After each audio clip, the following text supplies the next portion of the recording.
అంతర్జాతీయ దివ్యాంగుల దినోత్సవాన్ని పురస్కరించుకొని సిద్దిపేట జిల్లా మహిళా శిశు దివ్యాంగులు వయోవృద్ధుల శాఖ ఆధ్వర్యంలో సిద్దిపేట పట్టణంలోని ఎన్జీఓ భవన్లో నిర్వహించిన కార్యక్రమం విమర్శలకు దారితీసింది. వివిధ ప్రదేశాల నుండి వచ్చిన దివ్యాంగులు ఎన్జీఓ భవన్లో స్టేజ్ వద్దకు వెళ్లడానికి అనేక ఇబ్బందులు పడ్డారు. ఎక్కడానికి వీలు లేకుండా రోడ్డు నుండి చాలా ఎత్తు వరకు మెట్లు ఉండడంతో అవి ఎక్కడానికి వీలు లేకుండా పోయింది. ఈ విషయం పట్ల దివ్యాంగులు తీవ్ర అసంతృప్తి వ్యక్తం చేశారు.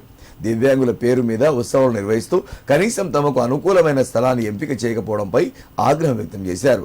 చాలా మంది దివ్యాంగులు రోడ్డుపై వచ్చిన వాహనాల్లో, ఆటోలో నిలబడి కార్యక్రమంలో ప్రసంగాలను విన్నారు. ఎక్కడ కూడా దివ్యాంగుల సంక్షేమం కనిపించలేదని వాపోయారు. దివ్యాంగులంటేనే అటు ప్రభుత్వానికి ఇటు అధికారులకు విలువ లేకుండా పోయిందని ఆవేదన వ్యక్తం చేశారు.